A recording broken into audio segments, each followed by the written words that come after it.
Character by Samuel Smiles. Chapter 11, Part D, Companionship in Marriage. We have spoken of the influence of a wife upon a man's character. There are few men strong enough to resist the influence of a lower character in a wife. If she do not sustain and elevate what is highest in his nature, she will speedily reduce him to her own level. Thus a wife may be the making or the unmaking of the best of men. An illustration of this power is furnished in the life of Bunyan.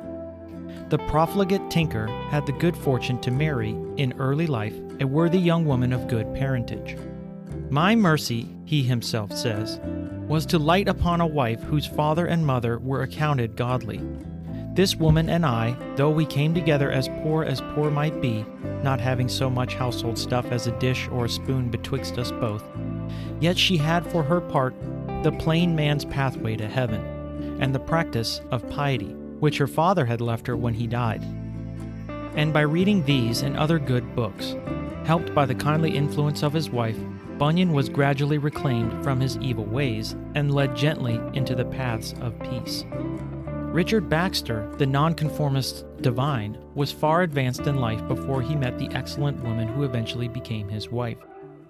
He was too laboriously occupied in his vocation of minister to have any time to spare for courtship, and his marriage was, as in the case of Calvin, as much a matter of convenience as of love.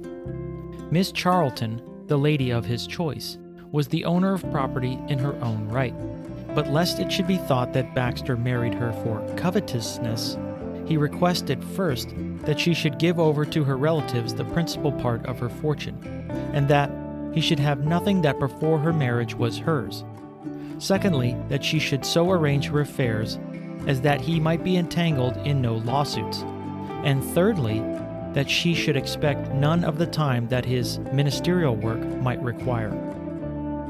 These several conditions the bride having complied with, the marriage took place and proved a happy one. We lived, said Baxter, in inviolated love and mutual complacency, sensible of the benefit of mutual help, nearly 19 years. Yet the life of Baxter was one of great trials and troubles, arising from the unsettled state of the times in which he lived. He was hunted about from one part of the country to another, and for several years he had no settled dwelling place. The women, he gently remarks in his Life, have most of that sort of trouble, but my wife easily bore it all. In the 6th year of his marriage, Baxter was brought before the magistrates at Brentford for holding a conventicle at Acton, and was sentenced by them to be imprisoned in Clerkenwell Gaol.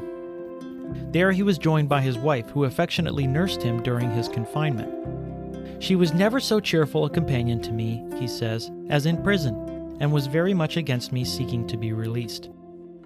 At length he was set at liberty by the judges of the Court of Common Pleas, to whom he had appealed against the sentence of the magistrates.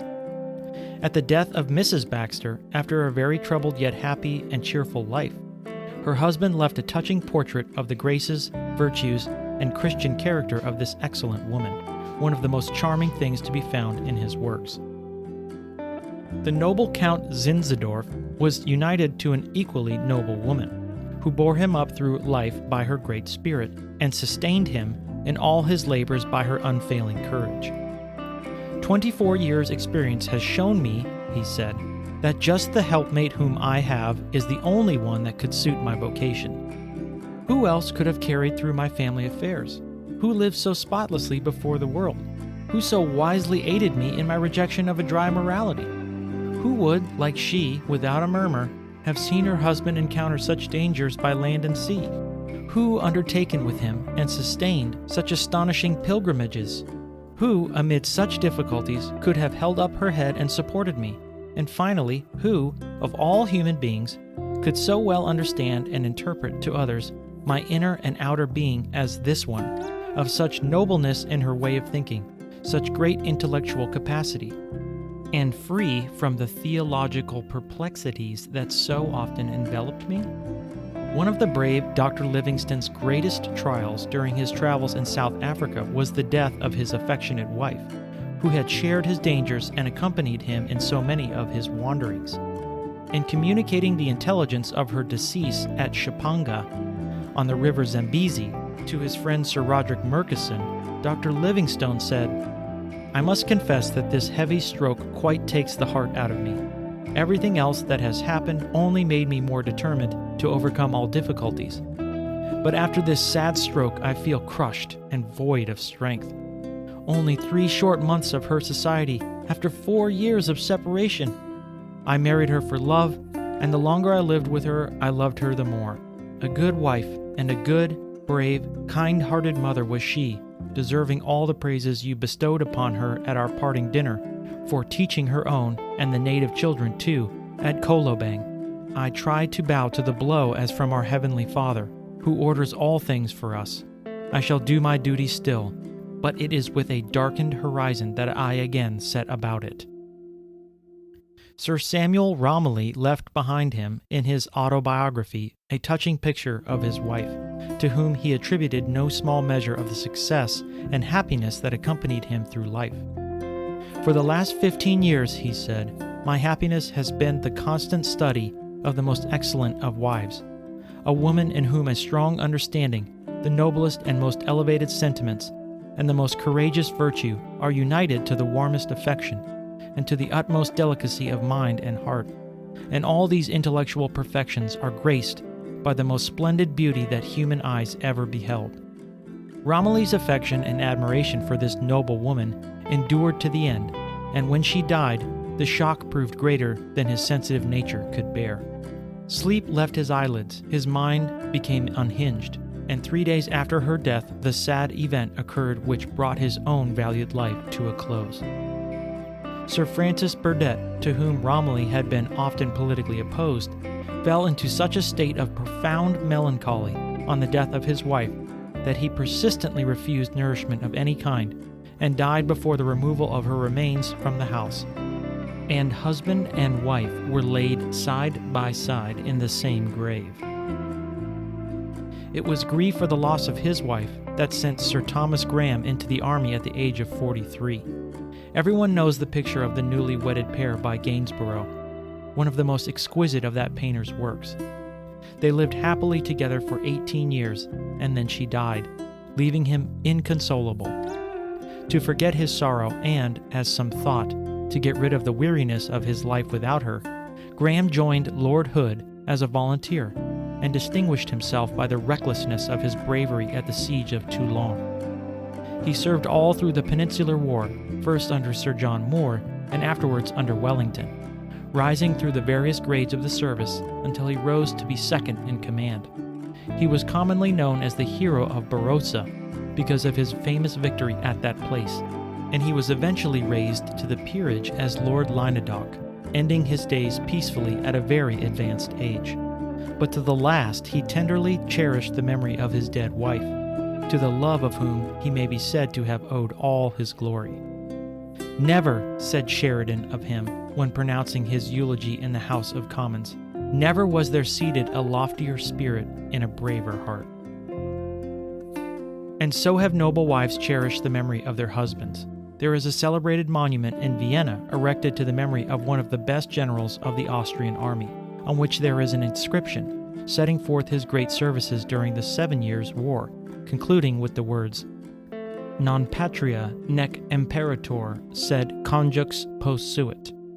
When Sir Albert Morton died, his wife's grief was such that she shortly followed him, and was laid by his side. Watton's 2 lines on the event have been celebrated as containing a volume in 17 words.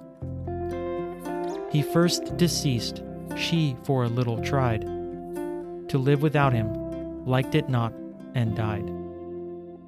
So, when Washington's wife was informed that her dear lord had suffered his last agony, had drawn his last breath and departed, she said, "'Tis well, all is now over. I shall soon follow him. I have no more trials to pass through." Not only have women been the best companions, friends, and consolers, but they have in many cases been the most effective helpers of their husbands in their special lines of work. Galvani was especially happy in his wife. She was the daughter of Professor Galeazzi, and it is said to have been through her quick observation of the circumstance of the leg of a frog placed near an electrical machine, becoming convulsed when touched by a knife, that her husband was first led to investigate the science which has since become identified with his name. Lavoisier's wife also was a woman of real scientific ability, who not only shared in her husband's pursuits, but even undertook the task of engraving the plates that accompanied his elements. The late Dr. Buckland had another true helper in his wife, who assisted him with her pen, prepared and mended his fossils, and furnished many of the drawings and illustrations of his published works. Notwithstanding her devotion to her husband's pursuits, says her son Frank Buckland in the preface to one of his father's works, she did not neglect the education of her children, but occupied her mornings in superintending their instruction in sound and useful knowledge. The sterling value of her labors they now, in afterlife, fully appreciate, and feel most thankful that they were blessed with so good a mother. A still more remarkable instance of helpfulness in a wife is presented in the case of Huber, the Geneva naturalist. Huber was blind from his 17th year, and yet he found means to study and master a branch of natural history demanding the closest observation and the keenest eyesight. It was through the eyes of his wife that his mind worked as if they had been his own. She encouraged her husband's studies as a means of alleviating his privation, which at length he came to forget, and his life was as prolonged and happy as is usual with most naturalists. He even went so far as to declare that he should be miserable were he to regain his eyesight. "I should not know," he said, "to what extent a person in my situation could be beloved. Besides, to me my wife is always young, fresh, and pretty, which is no light matter." Hubert's great work on bees is still regarded as a masterpiece, embodying a vast amount of original observation on their habits in natural history. Indeed, while reading his descriptions, one would suppose that they were the work of a singularly keen-sighted man, rather than of one who had been entirely blind for 25 years at the time at which he wrote them. Not less touching was the devotion of Lady Hamilton to the service of her husband, the late Sir William Hamilton, professor of logic and metaphysics in the University of Edinburgh. After he had been stricken by paralysis through overwork at the age of 56, she became hands, eyes, mind, and everything to him. She identified herself with his work, read and consulted books for him, copied out and corrected his lectures, and relieved him of all business which she felt herself competent to undertake. Indeed, her conduct as a wife was nothing short of heroic, and it is probable that but for her devoted and more than wifely help, and her rare practical ability, the greatest of her husband's works would never have seen the light. He was by nature unmethodical and disorderly, and she supplied him with method and orderliness. His temperament was studious but indolent, while she was active and energetic. She abounded in the qualities which he most lacked. He had the genius to which her vigorous nature gave the force and impulse. When Sir William Hamilton was elected to his professorship, after a severe and even bitter contest, his opponents, professing to regard him as a visionary, predicted that he could never teach a class of students and that his appointment would prove a total failure. He determined, with the help of his wife, to justify the choice of his supporters and to prove that his enemies were false prophets. Having no stock of lectures on hand, each lecture of the first course was written out day by day, as it was to be delivered on the following morning. His wife sat up with him night after night to write out a fair copy of the lectures from the rough sheets, which he drafted in the adjoining room. On some occasions, says his biographer, the subject of the lecturers would prove less easily managed than on others, and then Sir William would be found writing as late as 9 o'clock in the morning, while his faithful but wearied amanuensis had fallen asleep on a sofa. Sometimes the finishing touches to the lecture were left to be given just before the class hour. Thus helped, Sir William completed his course. His reputation as a lecturer was established, and he eventually became recognized throughout Europe as one of the leading intellects of his time. The woman who soothes anxiety by her presence, who charms and allays irritability by her sweetness of temper, is a consoler as well as a true helper. Niebuhr always spoke of his wife as a fellow worker with him in this sense. Without the peace and consolation which be found in her society, his nature would have fretted in comparative uselessness. Her sweetness of temper and her love, said he, raise me above the earth, and in a manner separate me from this life. But she was a helper in another and more direct way. Niebuhr was accustomed to discuss with his wife every historical discovery, every political event, every novelty in literature, and it was mainly for her pleasure and approbation, in the first instance, that he labored while preparing himself for the instruction of the world at large. The wife of John Stuart Mill was another worthy helper of her husband, though in a more abstruse department of study, as we learn from his touching dedication of the treatise On Liberty.